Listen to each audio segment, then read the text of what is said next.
This is Digital Marketing Depot, broadcasting live. I'm Karen Burka, your webinar producer. Thank you for joining us today for Stop Overbidding for What's Yours, using AI to build brand equity and search ROI. We are very pleased to welcome Aaron Levy, Group Director of SEM at Tenuity, and Nikos Trakatos, Director of Product Marketing at Athena.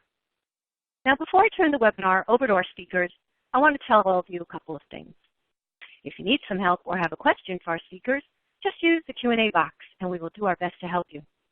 If you want to learn more about our sponsor Athena or Digital Marketing Depot, there are some widgets at the bottom of your screen. Just click on them and they will take you where you want to go. Remember that you can customize your audience console to move or resize any windows that you have open. Now, we are going to hear a lot of great content today. So I wanted to let you know we are recording this broadcast and we will make it available for viewing on demand this afternoon. I'll send an email out when it's ready.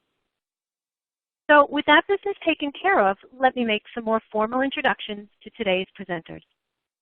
Aaron Levy has worked in search for more than a decade, managing PPC campaigns for Fortune 50 companies, as well as startups and small businesses.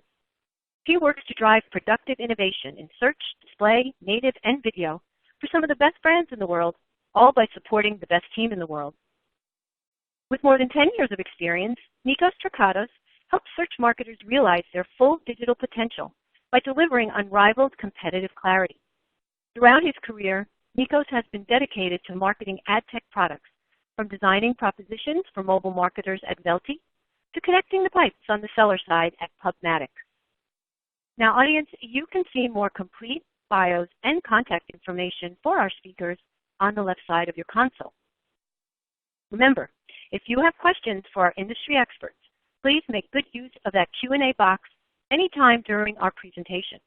I'll get to as many of those questions live after the formal remarks. So with that, I'm going to turn the webinar over to Nikos to get us started. Nikos, there's your first slide. Thank you very much, Karen. Hello, everyone. Hello from London. Thank you very much for having me today. It's actually a great pleasure to talk to you about ways of how you can protect your brand and avoid cost inflations and overall brand infringements using AI and machine learning. Now, before we begin, I wanted to share a short anecdote about myself. I get excited around September time, mainly because Apple releases its new products in the market. So the other day, I was actually watching the live launch event presentation when Phil Schiller started talking about the new iPhone and its capabilities. When the new release date and prices came up, I went online and started searching for the new Max version to pre-order and buy it. But the first thing I came across, however, were search ads from two major UK operators bidding on an Apple's flagship product brand name.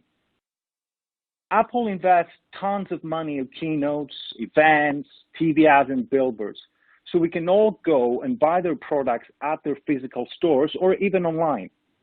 But you all know this feeling, right? As marketers, we spend thousands, if not millions, in order to build and maintain our brand.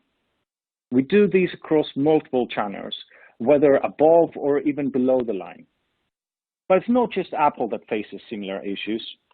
Just a few months back, Starbucks won a trademark lawsuit against coffee culture. Coffee culture had released a product named Freddoccino, which is very close to Starbucks Frappuccino.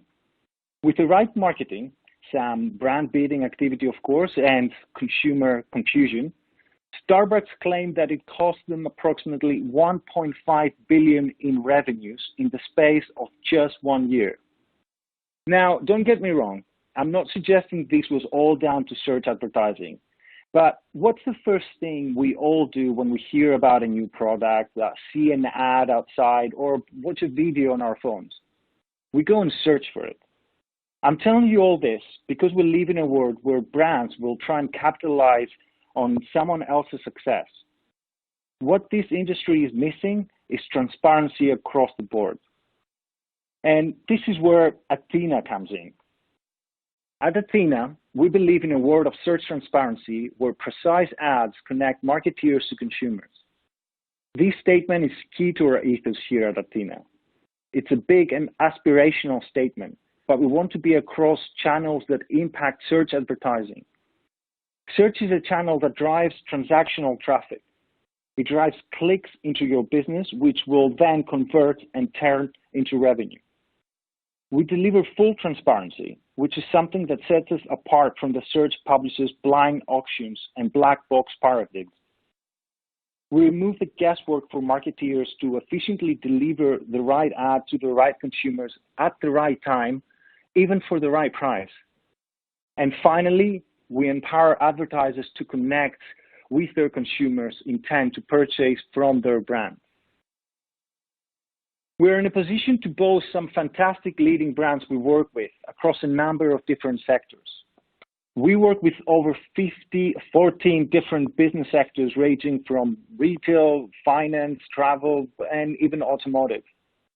Agencies are also key partners for us across the globe. Leading media agencies like GroupM and channel-specific paid search agencies like iProspect are seeing great value from our solution and services.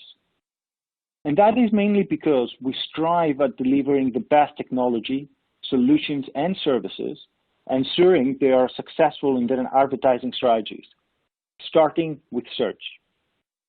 Now, what makes us different? It's our patented whole market view technology that provides unrivaled competitive clarity on an advertiser's search landscape. It's our machine learning capability, capable of delivering fresh, powerful insights every single day, allowing you to segment and analyze your data at a very granular level. It's also our AI-driven smart monitor technology that helps you stay on top of your competition by automatically alerting you of daily market shifts and competitor movements in your market using granular analysis behind every single event. It's also our ability to provide you with a full picture of your competitors' paid and organic search activity, handing your team actionable insights to lower your CPAs, increase conversions, and significantly improve your return on advertising spend.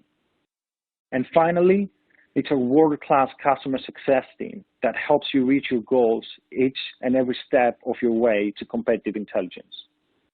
Using a combination of customer reports, strategic guidance, and a series of consulting services will help you capitalize on unique opportunities presented in your market.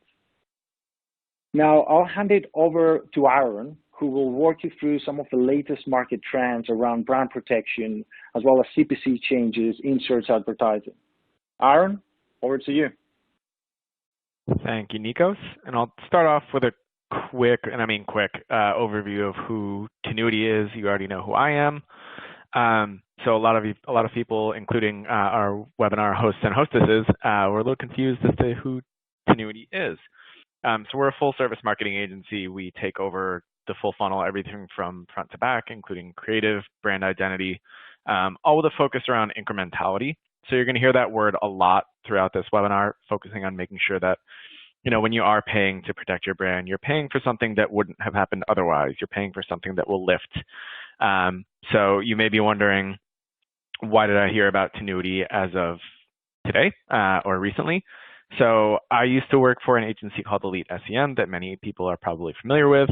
But over the years, we fairly quickly realized that much like your marketing efforts, putting all of your business efforts in one basket is a bit silly. So we've combined forces with a number of other vertical-specific leading industry independent agencies to form Tinuiti, which is a shorthand mix of continuity, acuity, and ingenuity. So we're taking all the good things that all these individual partners came with together and building one holistic path to move forward and continue everything great that we've done in the past. So why are we here? So obviously the search landscape is changing. Both Nikos and myself have been in this industry for far too long. We're both out of fingers. But we know that the only constant is change, that Google moves things around, that Microsoft moves things around, that Yahoo moves things around. We also know that one of the biggest truthisms or the most continual things is that CPCs are going to go up every single solitary year like clockwork. Sometimes it's due to competitors coming and going. Sometimes it's due to accidental competitors that we'll talk about a bit later. And now that we're moving into the era of automation, the smart era in SEM, there's a lot of questions as to what's going to happen to keywords. Do they still exist? Google, to some degree, destroyed match types a little bit earlier, which that's a whole different webinar entirely, but it's had some lasting effects on the economy that we all live in.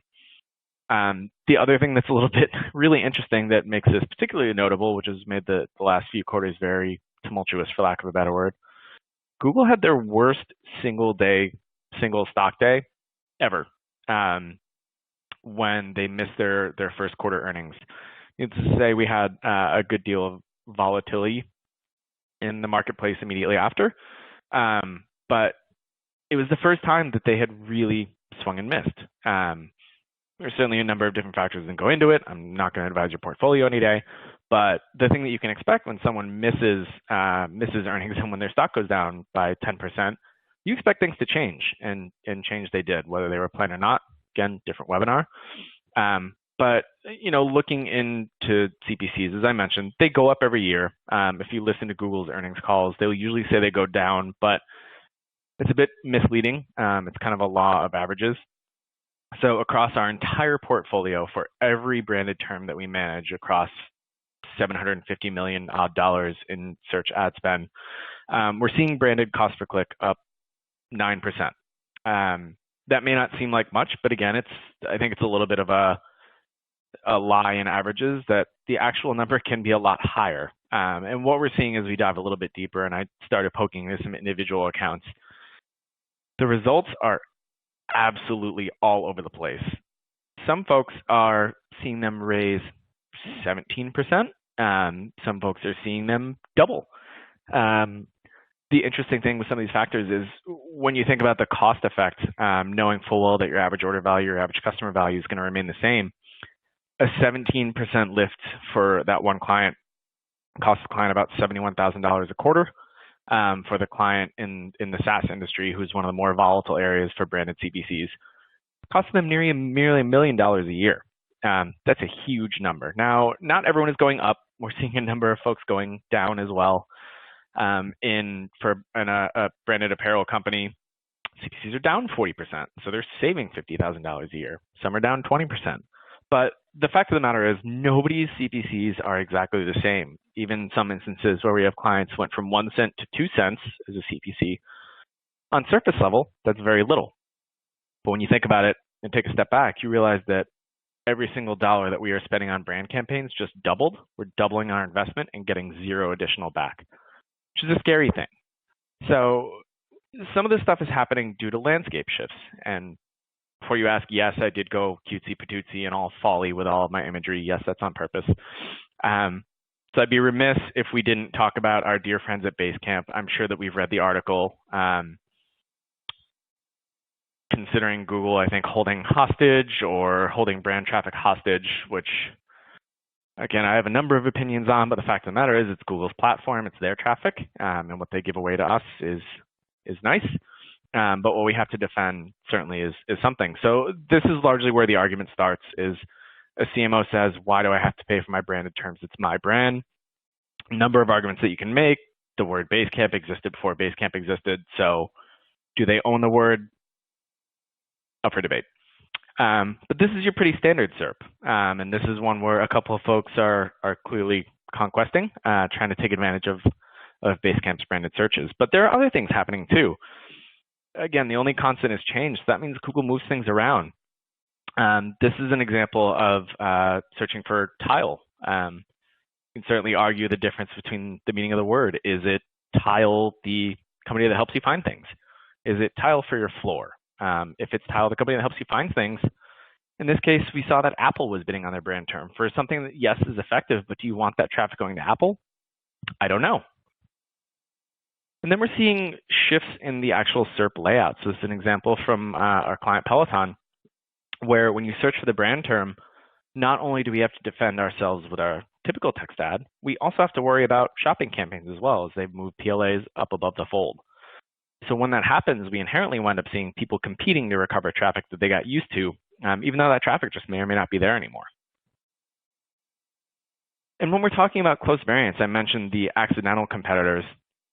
This has always been a challenge on brand that not a lot of people know about, but broad match campaigns used to be able to differentiate between branded and non-branded. That is, if you searched for headphones versus Microsoft Surface headphones, if you just search for headphones, they wouldn't match to Microsoft. But the way it works on Bing is some of these are, these are, again, what I would call accidental matches.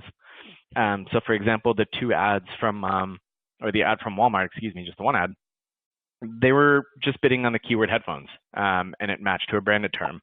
This has always been a challenge in Bing. It was never a challenge in Google until very, very recently. So this is a screenshot from another of our faithful clients.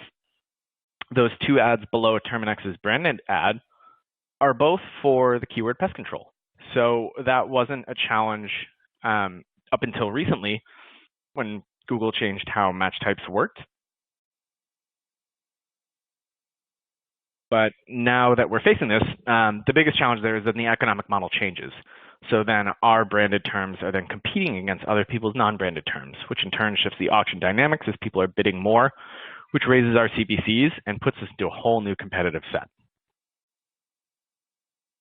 So what we're starting to see is that there's these huge year-over-year shifts that are coming from people who are not doing it on purpose, not doing it as a marketing strategy, but doing it as just sort of an effect. So it's become an even bigger issue to try and defend your brand, to differentiate your brand for some of these things that are a little bit more challenging, and it's gotten even more difficult to monitor. So now I'm going to pass it back over to Nikos, who's going to talk about some different ways to monitor and keep track of these things. Yeah, thank you very much, Aaron. Very interesting insights that you had to share. So let me start with this. Search is your barometer. We often don't realize the extent of brand beating and attack we are experiencing, sometimes because we aren't actually aware of who we are competing with and the lack of AI in order to look at these problems at scale. Trademark infringement happens in a place where you may least expect it. Again, AI is the only way to surface such activity. On average, advertisers lose upwards of 14% of clicks at every step in the customer journey. This is around 6 billion of the 41 billion spent globally on brand in order to drive awareness and demand. Eventually, we all end up losing clicks across initiation, research, comparison, transaction, and even the customer experience at the end. So your problem isn't only in one place. It needs to be addressed at every stage and at every single channel. Well, we gather here because we all live and breathe search. So we know how important brand bidding is. Our brand is actually a valuable search asset and a powerful conversion driver. So we spend a significant amount of our advertising budget building and bidding on it. But to make matters worse, our partners and our affiliates can also dilute our brand value by competing for our terms, effectively driving up our costs for everyone in the auction. As a result, we're losing clicks, customers, and brand value, which is why we are actually protecting our brand from competitors. It's very important in order to preserve our digital ROAS. Now, to successfully protect your brand and take back control, you actually need to ensure that you employ the right strategies and tactics across 4 main areas. Firstly, you need to own your brand and take actions that help you maintain your position, bundling and preventing harmful tactics from your competitors. You also need to constantly be aware of your competitive landscape and surroundings and monitor your brand universe. Just make sure you don't only monitor what you think you know it's important. Your campaign and strategies often bleed from areas you didn't even foresee. Having a holistic view across digital properties will also allow you to control your own brand and effectively ensure ads are consistent across messaging, within channels and different segments. This will help you defend and protect what's most important for you, your brands, against brand imposters. And when you can confidently control the story and fight those brand imposters, you can actually target higher value customers those who are showing intent, especially in search. And above all, you can control your partners and affiliates with greater flexibility. Now, let's take a look at some real-life use cases of brand violations and infringement and how those brands were able to overcome their challenges. We're going to start with NetBet. NetBet Sports is an online internet bookmaker specializing in sports betting here in the UK. They operate mainly from here, but they've got businesses across Europe, and their site is available in 9 different languages. So it's perceived like a global brand. NetBet are focusing on competitive intelligence and insight as a platform in order to grow market share and to gain a deeper understanding of their main UK market, as well as all the other EU territories that they operate in. One of the key challenges they have is to monitor the search marketplace for brand term infringements on both Google and Bing. Brand infringement present an ongoing challenge for them, and NetBet needs an infringement reporting strategy that can ensure they aren't being leached of valuable market share from competitors or affiliates. Another example is Nelson. Nelson provides insurance products directly to consumers through a number of retail brands in both the US and the UK markets. They've got 2 main brands. They're Smart Insurance and British Seniors. So they require a competitive intelligence strategy in order to ensure brand protection and reduce damaging infringements, to improve click-through rates in order to boost their overall customer acquisition, as their CPCs are skyrocketing at the moment. The top-level management actually saw brand infringement as a major strategic imperative for their business in order to grow, as brand hijacking undermined the reputation they had already built, as well as stealing valuable clicks and, of course, their revenue. Now remember, proactively monitoring your brand universe helps you stay apprised of everything that goes on around you, allows you to take immediate actions and reduce your costs. Our next example is actually a great one, a great example around someone trying to defend and protect what's most valuable to them. Well, of course, their brand, right? So Princess Cruises is owned by Carnival Corporation, which is one of the world's largest travel leisure companies. The team in Australia were looking to drive new customer acquisition by targeting holiday makers at the planning stage of their buying journey.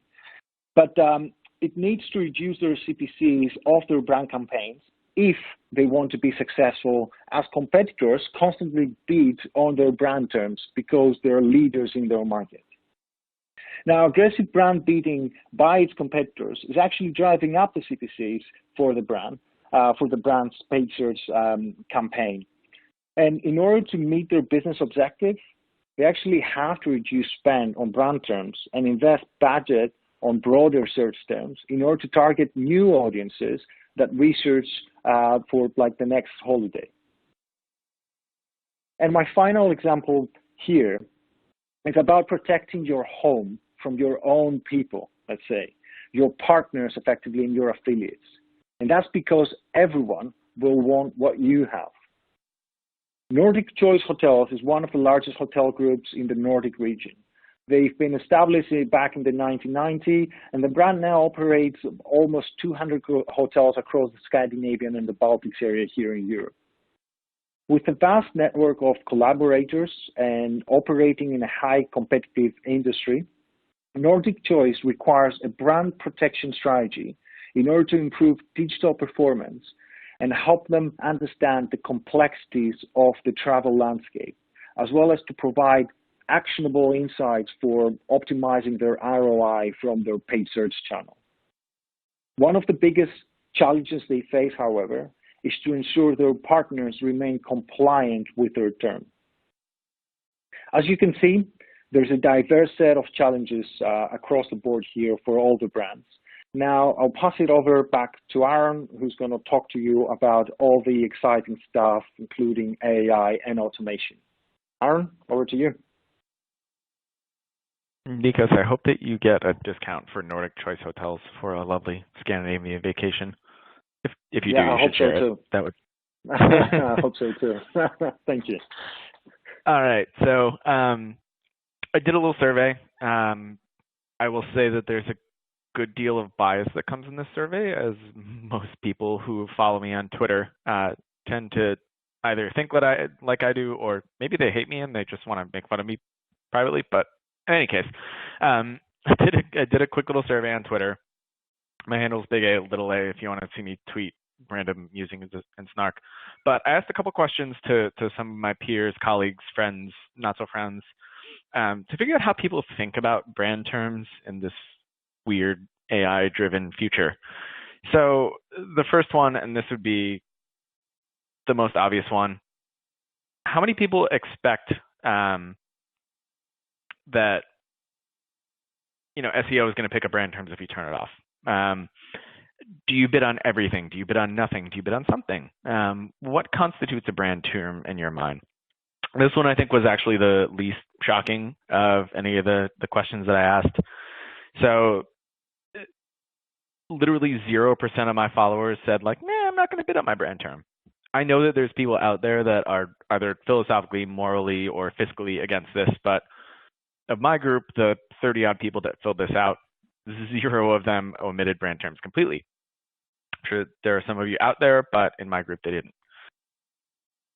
8%, it was only a couple people, 2 or 3, bid on literally everything except for their domain, which is a strategy I've heard frequently and I have thoughts on that I'll share later. A little over 1/3 of people only bid on the really core terms. So just brand name, brand, space, name, couple varieties, that's it. They don't go long tail. And this is the answer that I thought was most common. A little over half people bid on literally everything under the sun. They bid on fat fingers. They bid on comparisons. They bid on everything that's even remotely close. And this is sort of what I think the historical mindset has been, is that branded campaigns have been sort of an all or nothing thing, that you either bid on all of it or none of it. And hopefully what I'm going to share in the next couple of minutes is that you might want to evaluate that. A tool like Athena can certainly help with that and help you figure out where you should be and where you don't necessarily have to be. So my recommendations, I know that I teed this up a little bit at the start by saying like, oh no, keywords are dead, we're all going to die, we don't have jobs anymore. That's not really true. But keywords are still there, they're still important. They don't behave the way that you used to, but they're still a great way for you to organize your campaigns and to figure out what you should really be there for and what you shouldn't. So I recommend bidding on, I'm with the first group, I would recommend bidding on every single solitary variation you can think of, but you have to treat them a little bit differently. Some are pure brand terms, some really aren't your terms, and some may just be curiosity, existing customers, things like that. So despite the death of match types, I'm still a segmenter. I still recommend splitting them out. You want to make sure that you have full coverage for exact, make sure that broad is going to pick up the slack. Google will say that you don't need to have them segmented. I will disagree, at least for the near future. Just my recommendation for how you can keep things nice and tight. Misspellings are a really interesting one. So there's 2 different ways that you can look at misspellings. You can either look at that they're just fat fingers, people didn't mean to type that, or you can look at it as a proxy to intent. And I'll say what I mean by that is if someone is spelling your brand name wrong, I would venture to guess that the likelihood of them actually being a customer is much lower than people who spell it right. People who spell Tenuity with a Y are not our clients. People who spell it with are craftily written out I at the end. They're probably our clients. So if you are getting a lot of volume for misspellings, treat them differently. I'm not saying if they're going to perform better or worse, but they're going to behave differently. They're going to show different results. So treat them differently. While we're on the topic of fat fingering and match types, I recommend doing a little bit of funneling. That is adding your exact match terms as negatives in your broad match terms, or adding exact match terms as negative in non-brand campaigns. I recommend doing this, but not too liberally, just in case things get tagged with low search volume. You don't want to completely blind them out. But I do recommend some funneling just to keep a little bit more control. And when you do run some AI bid strategies, which we'll talk about in a bit, it constricts them a little bit. As far as ad group segmentation, do not put your branded campaigns into SKAGs, that is single keyword ad groups. It's unnecessary. It is a waste of time. It's something that you haven't had to do for a while, and you definitely shouldn't do now. As far as segmentation, segment them when you need to. Segment them when performance warrants or when you need to have different messaging. And last but not least, I would recommend not negating too much. So you don't want to completely wipe your brand terms from one another, but instead steer by using bidding. So make sure that you isolate the top performers in the places that they should be, rather than just completely getting rid of them or trying to shove them one way or the other. So the second question was talking about segmentation. I teed this up a good deal and talked about it a little bit already, but I wanted to ask everyone how they segmented brand terms, whether they treated everything the same or whether they adjusted based on meaning. And the top was frankly what I expected the most of. Again, I expected top and bottom. Either everything is the same or nothing is the same. But what actually wound up was that there were more people who behaved the way that I would recommend it. That is, you segment keywords into somewhere between 3 and 5 different categories for branded terms. Now, you may be wondering, well, these are all my brand, right? It's not that simple of an answer. So when you start thinking about how you should segment campaigns, is you can treat it like a nice cornucopia. I can already tell that this example is going to get lost, but I'm going to try because I started it. Everything has its own different purpose. Everything has its own different place. If you try to put the right thing in the wrong place or the wrong thing in the right place, you're going to have a little bit of a bad example. So I would generally start with or think of brand terms in 5 different categories. First of all, you'll want to think about your brand core. That is just your brand name alone. Odds are that's going to be your most common. That's going to be the bulk of the volume. So segment it out and make sure that it's nice and separate and you monitor it closely. The majority of your affiliate violators will not be here, or competitive violators. They won't be there. They'll wind up doing something a little bit more crafty and a little bit less obvious. So this is one that you can sort of set, watch, and manage, but keep it by itself. The next I would say are longer tail or specific product names. That is things that you sell, examples of things that you sell. Again, these are people that already know you well. The only reason that I would really segment them out is there will be usually a lot more stuff with less volume. So in turn, you can split it out, give it some unique copy, and just let it be on its own. And then you get into some of the more confusing things. We talked about misspellings already. So you can usually identify fat fingers. That's pretty easy to see if there's misspellings with one letter that's next to the other one. That's going to behave a little bit differently than someone who spells your name completely differently. So I would actually recommend keeping misspellings separate and look at fat fingers versus not fat fingers. Now, most people won't do this, and I would say the average John Q paid search person won't need to do this, but if you're a larger scale advertiser, it's something to look at. Again, we're trying to discern intent based on how people act, and this is a great way to do it. It's a great proxy. Now, brand comparison or reviews. So this, for example, Nikos, I'm going to pick on you a little bit, but say we do Athena versus Kantar, or Athena versus AdGuru, or Athena versus SEMrush. Whose term is that? Is that your brand term? Is it the competitor's brand term? Is it anyone's brand term? In my opinion, no. I don't think that term or those queries or those comparison queries are not truly brand terms, because they're people who know you, so it's certainly a buying signal and they're close to the bottom of the funnel. But the fact of the matter is, that's not about you alone. That's someone who's still in the research phase. So I strongly suggest segmenting them out and managing them on a performance basis rather than having them be there all the time. And last but not least, talking about the URLs. So this is, again, one of those things where incrementality is quite low, but it's worth paying attention to. Obviously, if someone types in www.athena.com into the Google search bar, they intend to go to your website. So this is one of those things where I would play defense only if you have to, but pay as little as you can to make sure that you keep your voice available. The third question is, what impression share do you aim for when it comes to branded search campaigns? Again, I figured it would be either aim to be there every single time or do performance-based. And that's exactly what we saw. Actually, not that many people said that they want to be there all the time. Most people want to be there 100% of the time for core brand terms, but for longer tail terms, performance-based, let them do what they want. And then there's sort of the in the middle where actually this is what my recommendation is going to be, teaser to the next slide, but aim for around 90-ish%. That is, modern search is really all about people.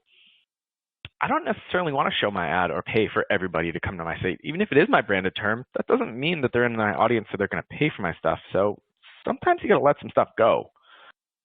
And there are a surprisingly small number of people that aim just for performance-based.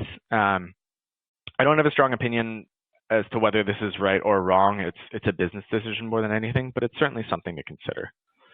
So when you're considering things like this and when you're considering on what to do, we want to think about incrementality. That is, how much did we do that wouldn't have happened anyway? Now, I suspect a lot of people tune into this webinar expecting us to say a bunch of proof that yes, you should ban your brand term, or no, you shouldn't. Short answer, definitely not biased at all because I am a paid search person. But I personally have done over a dozen brand turnoff tests, be them time-based or geo-based or whatever. As an agency, we've completed hundreds, maybe an exaggeration, but many dozens. And guess what?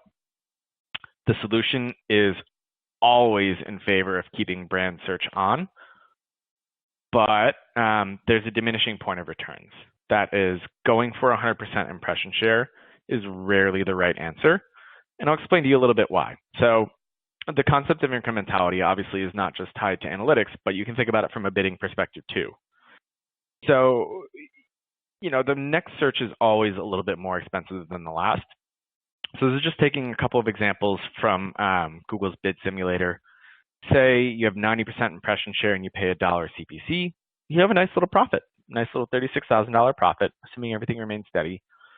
Say the bid simulator suggests that to go to 95% impression share, your CPC moves to $1.20. Again, when you're looking at this from a surface level, like, oh, $1.20 is not that much. I can still afford that. I still make plenty of money. But you have to look at the difference in how much that 5% costs you. So in this area, to move from 90% to 95% impression share meant that you got 500 additional clicks. And those new clicks didn't cost you $1.20 per click. They cost you $5 per click. So when you're thinking about everything else remaining steady, the cost of that incrementality was basically break even. And if you factor in, cost of goods or things like that, you wind up losing money to capture that additional 5%. So when you're thinking about bidding for performance, you have to factor in as to what's actually worth it. And now, again, this could be another dialogue for an entirely different webinar. But now that average position has disappeared, relationships with affiliates have gotten complicated. That means that you can't give affiliates position-based bid rules. I would highly suggest, again, I could go through it, but it will take quite some time. Highly suggest that you read very closely, very in-depth, the definitions of the new impression tools. We tend to optimize towards absolute top impression share as a replacement for average position 1.0, is that basically means every single solitary impression that could possibly be available, what percentage of them did you get? So we use that to define our relationships, and we'll explore things like an outranking threshold. So we know that sometimes they'll get into absolute top position, but make sure that you set a threshold for that they can't appear above you too many times. Again, use a tool like Athena to monitor this and make sure that everyone plays nice. Now, last but not least, Nikos is going to talk a ton about the cool tools that Athena has built. But thinking about the more tangible automation, think about automated bidding. Manual CPC is what most people still use for brand. It offers the most control, but that doesn't mean it's the best. You might wind up losing auctions that you always wanted to win. Enhanced CPC is an interesting way to test into automation, but a lot of people don't know that it's a little bit more aggressive than you might hope. So if you are using a bid tool, I would recommend second guessing whether you want to use enhanced CPC with it or not, but pay attention to what it does because it can get a little aggressive. Maximize clicks is actually a pretty good way to take care of brand if you have a limited budget. It'll bid basically to get you the most out of what you have. Maximize conversions, which is below that. I've got to go around. TCPA and TROAS are also super valuable, but they occasionally can lead to overbidding. So if you turn the target CPA higher or the return on ad spend target lower, that is getting more aggressive, you can wind up paying more for what you already have. So again, we want to make sure that we're not paying too much for what should be easy to get to. So if you are using TCPA or TROAS, I would be careful and set actually pretty conservative targets. So max conversions, there we go, is great in concept, and this has been recommended to us a few times by our partners at Google. What we tend to see, though, is it goes a little bit wild, so it can bid really aggressively to try and get you conversions that, again, you don't need to bid that aggressively for because they might have happened anyway. So the recommended bid automation that we tend to use for a good portion of our clients in this new modern world is target impression share. Do some math, do that incrementality math that we mentioned before. If you do a brand turnoff test, that will give you an idea of exactly how much you want to get. Target impression share is a great way to make sure that brand stays reasonable, that you protect it, and that you stay in a good place while keeping things affordable. And now for monitoring, I'm going to pass it back over to Nikos, and he will take us home. Thank you, Aaron. Very interesting insights, actually. I love your post. I wish I had that many followers so I could do one as well. But yeah, thank you very much for sharing all this. So let's talk a little bit about AI.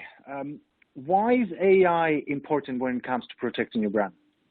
It's mainly because that in order to be able to understand exactly what happens around you outside of your immediate vicinity requires technology and automation. You can't protect your brand by manually monitoring data or competitors that infringe or bid on your brand. Without machine learning, you're able to approximately capture, right, let's say 500 terms, right? So that is about 3% of all the trademark infringements that happen outside your immediate vicinity. And I'll explain why. And some of the reasons are also, like some of them were also Aaron that touched on. But I'm not gonna give anything just yet. But you think that 500 terms should be enough. But your brand universe is actually a lot bigger. When you apply AI, you're able to capture a lot more, like up to, let's say, 6,000 instances that you are otherwise unable to see. All these infringements drive up your costs and they damage your brand without you even knowing that something like this actually is happening. What you don't see is what happens on like your brand generic terms, like a fat fingering, as Aaron said, like misspells effectively, and secondary like brands that you might have. AI can actually help you employ an always-on approach that and allows you to be proactive in maintaining your brand. But this amount of data creates a big headache, right? It's humanly impossible to analyze and monitor at such a granular level all these masses of data. Now, this is where automation comes into play. I know this is a confusing picture, but try to imagine it and imagine all the music notes that exist in the world, right? Now, try to add all the different instruments across across the world that exist. And then try to compose a song from scratch without cleaning up the clutter first. Which notes do you need? What should be your sequence? What instruments do you use? Without all these questions answered, you end up creating noise, lots of it.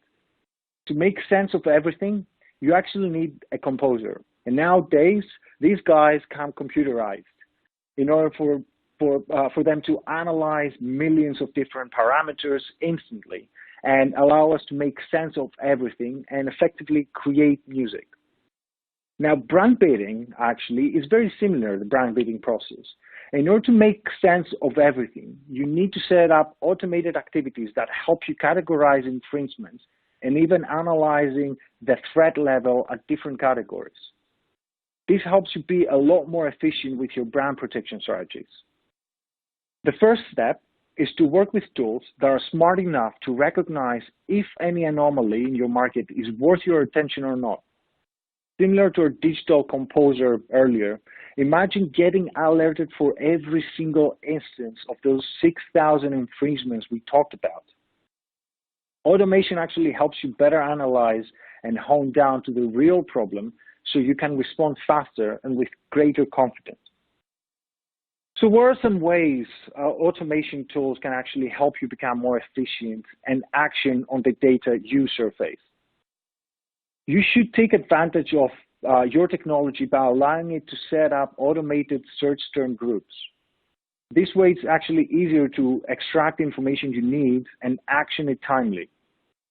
You can also customize reports based on key competitors if you're only in a small group of competitors infringing or bidding on your brand. Leveraging AI also allows you to create specific rules, ensuring that you are always protected. A great example is the auto takedown rules that you can set up, and they are available for all search engines. The benefit there is that as soon as an infringement is captured, you automatically request for it to be taken down. And finally, and I can't stress this enough, you should use solutions that emphasize on relevancy. To be fully protected, you actually need to be able to analyze your data and apply a relevancy filter that determines if the bids or infringements are relevant to your brand, as well as whether it's a recurring pattern or a one-off situation. But most important of all, you need to adjust and adapt your workflow accordingly. There are numerous ways you can take actions, but it's all about making them part of your workflow and ensuring you execute against those to be able to positively influence your campaign performance. Now, let me talk you through some actions you could actually take that will help you protect your brand. We've seen these at work many times in the past with a number of our customers. One of the fastest and easiest ways to tackle brand infringements is to take it up with Google or your search advertising platform for them to actually take it down. You need to make sure you work with solutions that are able to screenshot and timestamp the infringement as soon as they happen. Setting up automatic takedown processes will ensure you're always covered, and there's always like a very minimum impact on your campaign. When competitors actually bid on your brand terms, it's sometimes advised that you research the market for competitive keywords and bid back on one of those. Bidding on competitive terms will actually place your competitor in a similar situation to where you are. And at Athena, we've seen this multiple times where brands use this method in order to reach a gentleman's agreement with their competitors, which resulted in neither of them actually bidding on each other's brand terms. When you're hit by aggressive brand bidding on your main brand terms, just consider avoiding getting into a bid war. When customers search you by your brand name, they typically know who you are, and they will actually avoid competitive ads looking for you. Instead, try and find trending or hot secondary brand terms that will help you climb up to the top of the SERP. It's often best to invest in different areas and capture wider audiences than to spend fortunes on your brand terms. Another best practice we've seen working in the past, and we highly recommend it, is to set up automated parameters in order to turn brand bids on or off, depending on the activity. I think Aaron also talked about it earlier. If competitors start bidding aggressively on your brand terms, it's advised that you have set your parameters to turn your brand bids off and avoid entering into a bid war. Now, to do this, you may use AI to better analyze the frequency competitors bid on your brand. Understanding set patterns will actually give you better visibility as to when and on what terms you invest more on, or even how to best allocate your budgets across different digital campaigns. In addition, it helps you determine the best rules to apply for turning your brand bids on or off. And when your brand CPCs hit the sky, just turn them off. Don't try to overbid your competition. It's best if you focus on your CPA instead. Finding search terms and keywords that help you capture your audience and convert them is more cost efficient than ensuring your brand is always at the top of the SERP. Next, an obvious pattern, but not a popular one, is to set up search term groups for different brand keyword types. This way, you'll be able to more easily identify any changes in your market and your industry landscape and act accordingly. Alternating on the search term groups you focus your energy and money on can actually help you build an effective advertising strategy that drives conversions. Similarly, you can set up partner groups and monitor average CPCs. If you have agreements with your partners, you can use these groups to monitor and keep your partners accountable, ensuring no one jeopardizes your brand. And finally, I can't stress the importance of setting automated alerts enough. Solutions that leverage AI technology to analyze patterns, shifts, and movements in your market, just relevant only to you, will actually help you focus on what matters the most, just cutting through the clutter. So how did our use cases actually do it? So, I mean, how did all these guys that we talked about earlier took these examples and applied them to their cases? Let's take a deeper look. Starting with NetBets again, the team set up automated alerts in order to be able to identify brand beaters on the spot. To fully automate their workflow, however, they even set up auto takedown rules on Bing in order to eliminate infringements. Once started using brand infringement monitoring, they were able to gain the competitive intelligence they needed in order to manage infringement quickly and effectively. On one occasion, they discovered an affiliate who had sized a crucial search term on Bing for their NetBet brand term. This results in gaining 100% of Hue brand Bing traffic over a 16-day period. Eventually, they managed to regain full control of their brand. The team at Nielsen created auto rules to identify patterns on rival brand beating. Once identified, they automatically switched beats off and reported the violation to Google. The brand reduced their infringements from both brands by 93% and saw a massive boost in their click-through rates. Recovering their lost customers by increasing click-through rates and reducing CPCs by 30% meant that they were able to secure £140,000 in incremental revenue every single month. Princess Cruises created bidding rules in order to maintain their top position on the SERP and turned off their bids to avoid a bidding war. They quickly and effectively reduced their CPCs by 69%, only by monitoring brand terms and identifying competitor infringements. They then used competitive intelligence in order to create bidding rules to maintain their top position for their brand terms. This resulted in new high-performing, low-competition brand keywords, and were actually able to increase their website visits by 62% via paid search since last year. And then finally, Nordic Choice was able to automate the process of infringement management by setting up rules. These resulted in them taking back total control of their brand, as well as identifying and implementing a new workflow that helped them create better rules. They even found competitive terms that they started bidding on, which led to a gentleman's agreement with other competitors on not to bid on each other's brand. Now, before I go, if it is that you take anything out of today's session, just remember that while it's important to own and protect your brand with everything you got, AI is the only way that helps you achieve it.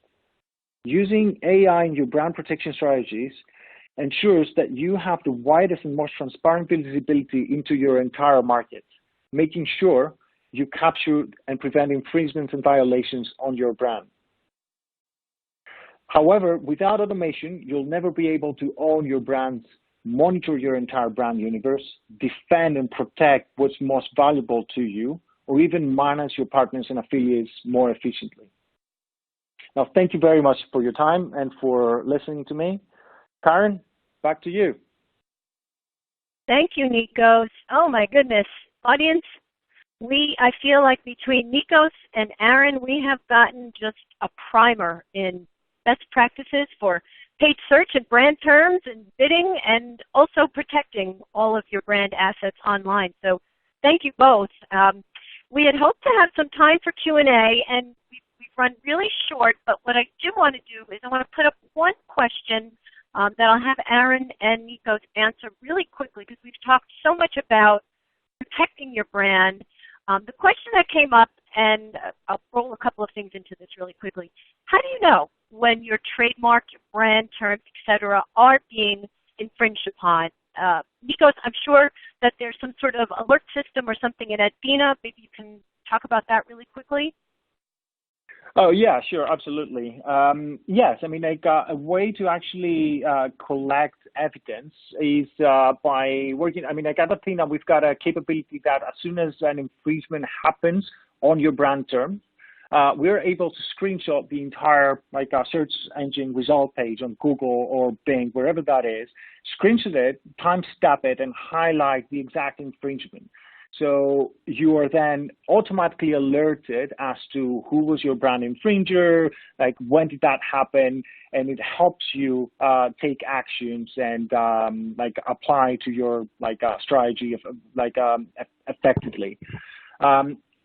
We recommend that you automatically set rules that send that information back to Google or whoever your advertising platform is in order for them to take it down. And as I said earlier, I mean, the most important thing to remember is that, as you automate these things, then the less impact they have on your campaign performance.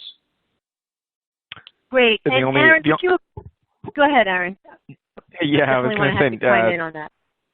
Yeah, Athena obviously has a phenomenal product that will do a lot of this work for you, but if you can't, or you're doing it the old-fashioned way, do exactly what Nikos just described by yourself.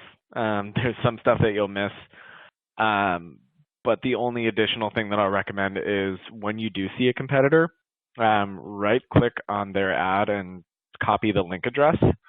That'll help Google or Microsoft diagnose it a little bit faster and route it to the correct account so they can find it. Also, the other thing to watch for is, and this doesn't happen that often, but I still see it pop up from time to time. Back in my good old-fashioned days, not that I ever did this ever, no, but it was a strategy that was floated around, is you could use things that look like a brand name, but in a different alphabet.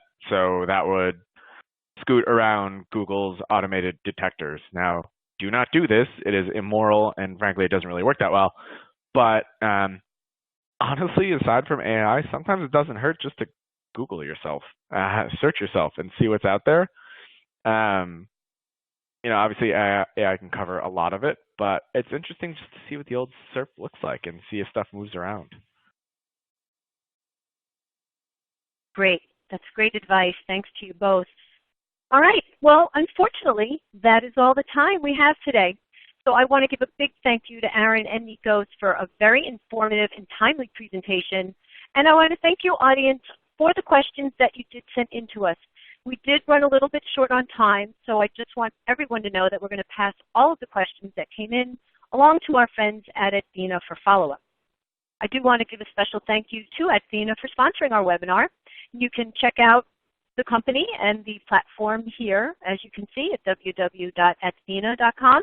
Also want to thank our friend Aaron Levy and at the new company, Tenuity, as he mentioned earlier. We'll give his email is on your console, and the website for Tenuity is here as well as Digital Marketing Depot.